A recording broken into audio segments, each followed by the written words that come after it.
Is your business growth coming at the expense of your health and happiness?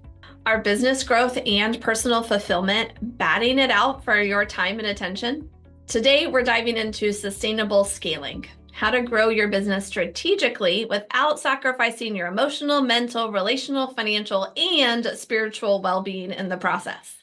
Stay tuned to discover why working harder isn't the answer to reaching new levels of growth and what to do instead. In a world where chaos seems to reign supreme, where uncertainty lurks around every corner, and financial markets are now more unpredictable than ever, there's one place you can turn to find clarity and control. Welcome to the Wealth Wisdom Financial Podcast. Hey, I'm Brandon. And I'm Amanda. Join us as we dive deep in the world of personal and business finance to assist you in navigating through the chaos and building the financial future you deserve.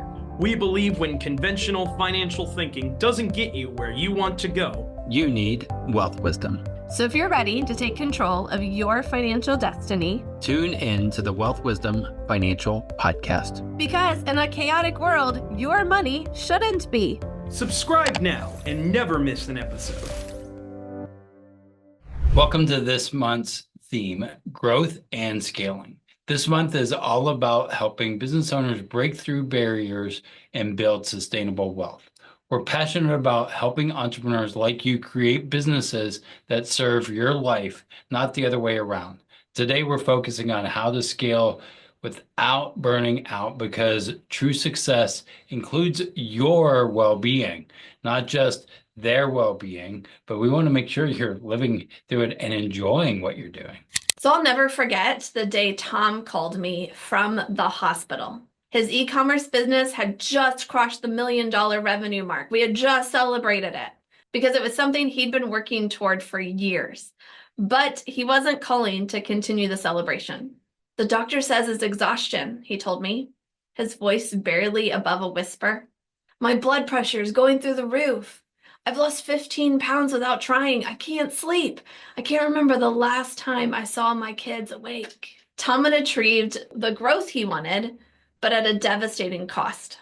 His $1 million business had become a prison, and his body was sending urgent distress signals that he could no longer ignore. I don't get it, he said. Is this what success is supposed to feel like? Because if it is, I don't want it anymore. Tom's story might sound extreme, but it's alarmingly common. And Brandon's going to share just how common it is here in a second. But I want you to know we've worked with dozens of entrepreneurs who have reached their revenue goals only to discover they'd sacrificed everything that actually mattered along the way. Yeah, at one time I was in a similar shoes as Tom, except it wasn't $1 million business, that's for sure. I was doing all this stuff in the coffee shop. I was working really hard, and my blood pressure kept going up. I remember talking to somebody saying, "This place is gonna kill me," and I finally got him to go to the like an urgent care center, and they told him, "Sorry, you need to go to the emergency room right now." Yeah, that's how high his blood pressure was. I was just like, I don't know, I'm not going to do it. I need to keep working. I need to keep going. And go to the ER, and they told me, you're having an anxiety attack, some blood pressure issues. And they told me a couple things: stop drinking coffee, which I wasn't going to do, lower maybe, but it was a lot about the staff problems that I had. So what I learned is I was on some medication for a little bit and had to change my habits. And one of the habits that I changed was firing an employee that was always constantly showing up to work. I'm pretty sure she was stealing, doing some crazy stuff. She raised my blood pressure. And when I fired her, or Amanda fired her, I don't remember. Yeah, it was me. I fired her. Probably because she would have raised my blood pressure if I was doing it. And that blood pressure went back to normal immediately. Like the next day, I was almost back to normal. Now, I still lowered my coffee intake a little bit, and I started going to the gym more. But that was a wake-up call for me, saying, this place, these people are not going to kill me as I'm trying to help grow this empire. Yeah, so that was many, many years ago. What we've learned along the way is what most business gurus aren't going to tell you. Scaling your business and preserving your well-being, they're not competing goals. In fact, they're deeply connected. The entrepreneurs who build truly sustainable businesses understand that their own health, happiness, and balance, I hate that word balance, their own health, happiness, and well-being aren't luxuries to be enjoyed someday. They're essential business assets that must be protected today and every single day for the rest of your life. Yep. So let me tell you about Eliza. She built a thriving marketing agency that hit 900,000 in annual revenue. She was on those boards and they were saying, "Oh man, you're amazing." From the outside, everything looked perfect. I mean, she was in the webinar saying how big it was. But behind the scenes, she was working 80-hour weeks, missing her daughter's soccer games, and waking up at 3 a.m. with panic attacks about client deadlines. Have you ever had those where you just wake up thinking about a client, right?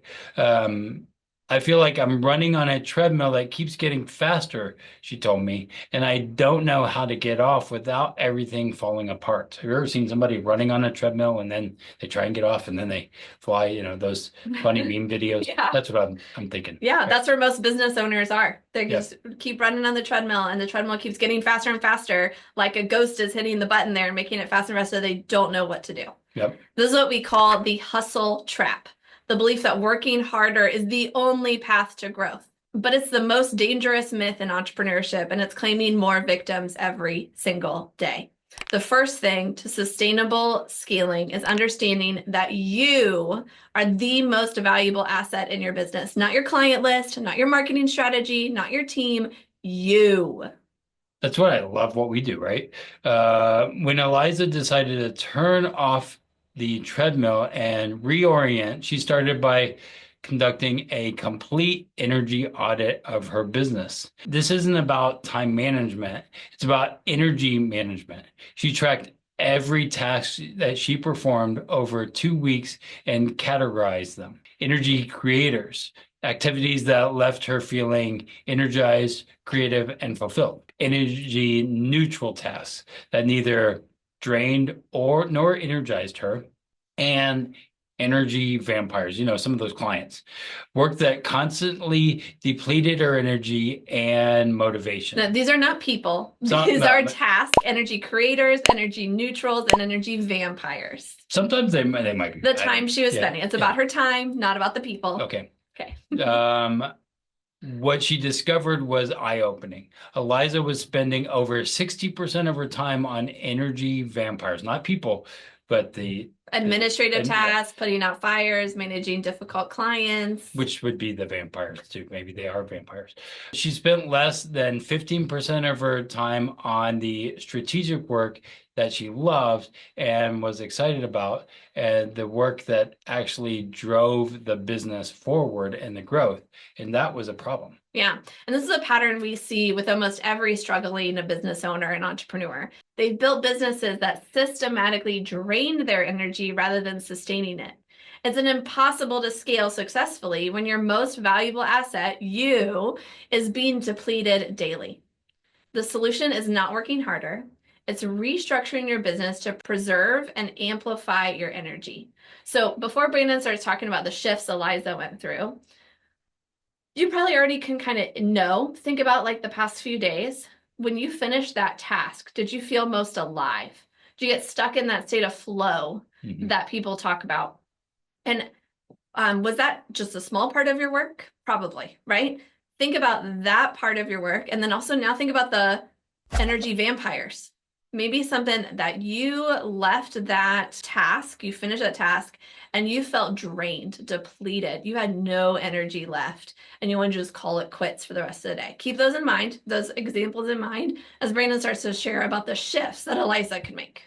For Eliza, this meant 3 major shifts. First, she implemented what we call strategic elimination. Instead of asking, how can I do everything on my plate more efficiently, she asked a more powerful question. What's on my plate that doesn't need to be done at all? Eliza realized she was producing detailed weekly reports that clients rarely read. attending internal meetings that could be handed through asynchronous updates, and personally managing client projects that her team was fully capable of handling. By eliminating these tasks entirely, she immediately reclaimed 5 hours per week without any negative impact on her business at all. Okay, so that's the first thing. Eliza did strategic elimination of some of the energy neutrals and some of the energy vampires. The second shift was aligned delegation. Most entrepreneurs try to delegate tasks they dislike or aren't good at, some of those energy vampires, but this is backwards. The key is to delegate based on your unique value to the business. We identified the 20% of activities that Eliza delivered unique, exceptional value that no one else can match, her unique ability zone. And everything outside that zone became a candidate for delegation, even tasks she enjoyed or excelled at. Some energy creators were actually things she also needed to delegate. This wasn't easy. Eliza loves some of the creative aspects of client work and was reluctant to hand them off, but she came to realize that her highest value to the business wasn't in production. It's about client strategy and business development, where she got way more energy from, because even energy creators, there's some that create more energy and less energy, right? So by delegating 80% of her previous responsibilities and focusing almost exclusively on her unique ability zone, something remarkable happened. Revenue actually increased by 22% over the next 6 months, while her working hours dropped. Now, the third shift that was implemented is what I call rhythmic renewal. Eliza, like most entrepreneurs, had been operating in perpetual sprint mode, working flat out until exhaustion forced her to crash, then getting up and doing it all again. But she had no running capability, right? She replaced this with a sustainable rhythm that included a strict no work policy after 5 p.m. and on weekends. She had quarterly 2-day retreats for strategic thinking and planning, a daily 30-minute energy renewal break in the mid-afternoon, her previous low energy point, monthly innovative plays where she stepped away from operations to think creatively about the business, right? And this wasn't about working less, though her hours did decrease significantly. It was about working in harmony with her natural energy cycles rather than against them. Yeah, so 6 months after implementing these 3 shifts, Eliza's business had grown to 1.1 million in annual revenue. More importantly, she was working 42 hours a week instead of 80. She hadn't missed a single one of her daughter's soccer games, and the panic attacks that had once been routine had disappeared entirely. For the first time, she told me, I feel like my business is working for me, not the other way around. This is what sustainable scaling looks like. It's not about grinding yourself in the pursuit of a number. It's about building a business that grows without consuming your health, your relationships, and your joy in the process. If you think it's impossible for your business and your industry to do what Eliza was done, stay tuned after the break because we're going to bust that myth there.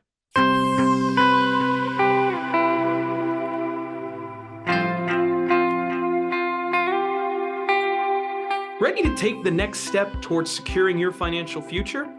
Whether you're planning for retirement, saving for your dream home, or you just want to make your money work harder for you, the team at Wealth Wisdom Financial are ready to assist you. And now, it's easier than ever to see how we might give you a boost on your financial journey. Schedule a 15-minute discovery call with one of us today. And let's discuss your questions and your financial goals together. Don't wait any longer. Your financial freedom awaits. Schedule your discovery call at www.wealthwisdomfp.com/call.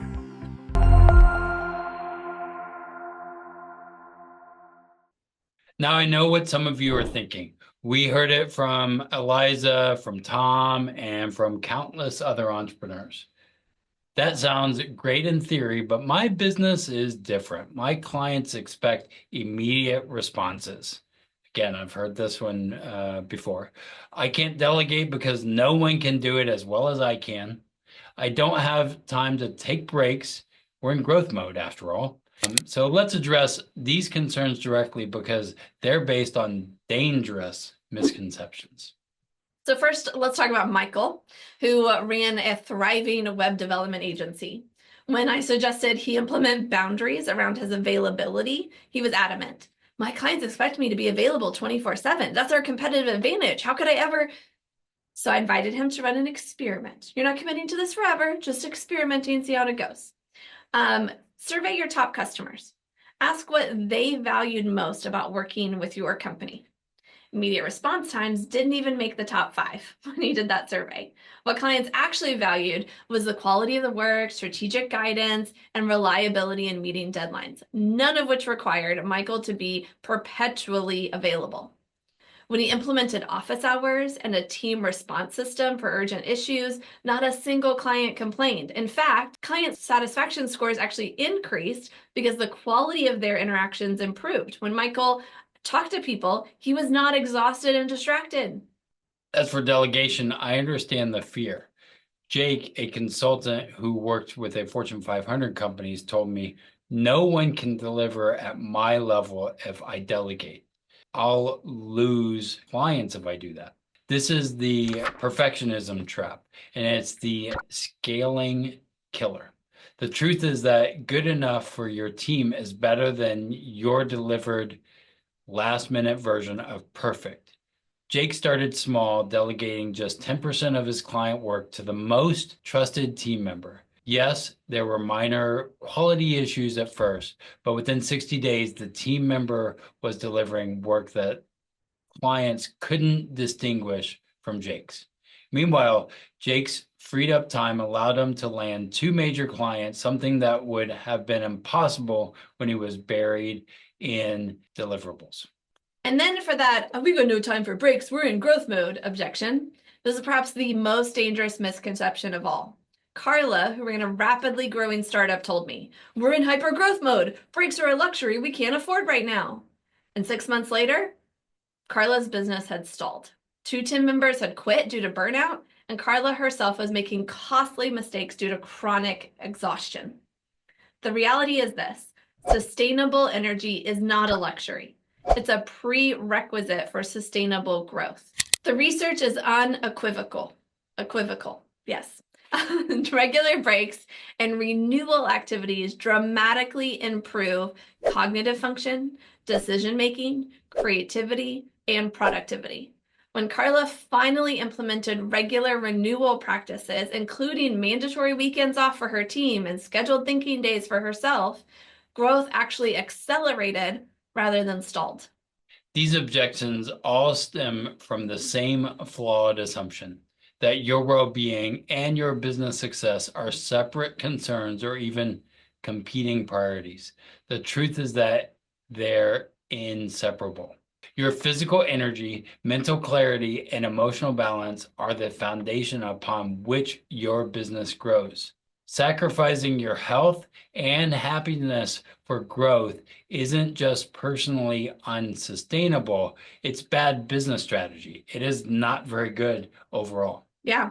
When we were starting our first business, we were told by people we respected and admired that we had to live like we never lived before for at least 2 to 3 years if we ever wanted to get that business off the ground. So we did it. We're like, sure, they know what they're talking about. We went all in. And sure enough, about 2 years in, we were in a really bad place, emotionally and physically. You heard a little bit of that story before. It was a learning lesson I'd wish on no one. Sustainable businesses require sustainable energy.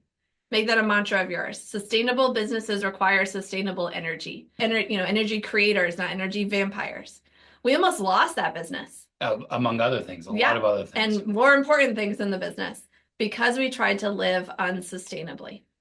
So today we're in a much better place. And actually, I didn't tell you the story. The other day, I was staying late to do a presentation for some women at an empowerment thing. I really wanted to, be there, be present. The family was going to the Scouts and I wasn't going to go anyway. And I was, I could have kept working all the way up until the presentation, but I was like, no. I had brought my novel with me. I went over and sat in a little, the comfy chair in my office and read my book for 20 minutes, giving my eyes a break from the computer screen. But also, I think I had way more energy and I didn't need to drink another cup of coffee to do that presentation later. Sorry, I interrupted you. Yep. Let's go back to Eliza. Yeah. So today we're in a much better place. Let me tell you where Eliza's is today. Just 18 months after making these shifts towards sustainable scaling, her business has grown to 1.8 million in annual revenue, double what it was when she was working 80-hour weeks and burning out. Her profit margins has increased from 12 to 28%. Her team has expanded from 5 to 12, all working within the same sustainable boundaries she established for herself. Most importantly, Eliza recently took a 3-week vacation, her first in 7 years, and returned to find that everything had run smoothly in her absence. Her business was no longer dependent on her constant presence and intervention. I used to think success meant sacrificing everything else for my business, she told me recently. Now I realize that real success is building a business that enhances my life instead of consuming it. This is possible for you too, but it requires rejecting the hustle at all costs mythology that dominates entrepreneur culture and embracing a more sustainable approach to growth. Start small. Conduct your own energy audit this week. Track where your time and energy are going. Identify those energy vampires that are depleting you daily. Choose just one task to eliminate completely, not delegate, eliminate. Most entrepreneurs are shocked to discover how many tasks they perform habitually that deliver minimal value to their businesses. Identify your unique abilities zone, the 20% of activities where you create exceptional value that no one else can match, and make a plan to gradually shift more of your time to those high leveraged activities. And finally, schedule one non-negotiable renewal activity this week, whether it's a complete day off, a 2-hour strategic thinking block, or simply a daily 30-minute break when your energy naturally dips, or a break before you have to exert a lot of energy so you get a little bit of store built up. Yeah, and read a novel. Right. And I love reading novels. It's one of my renewal activities. Commit to it as seriously as you would commit to your most important client meeting, and put your phone in a different room or leave it at home. It's important to just fully disconnect in order to really renew. So remember Tom from the beginning that called me from the hospital and told me about his health scare? That's actually forced him to rebuild his business with sustainability at the center. Here's what he said recently, quote, "I thought scaling meant doing more. Now I realize it means doing less, but the best things and doing them better." So are you ready to build a business that scales without sacrificing your well-being? Then join us at Wealth Wisdom Financial Community today. We've shared a practical framework called the Sustainable Scaling Blueprint. It's a system that entrepreneurs use to build their revenue while working fewer hours. To get that framework, join the Wealth Wisdom Financial Community as a premium member, and it could be the turning point for your business journey, just like it was for Eliza.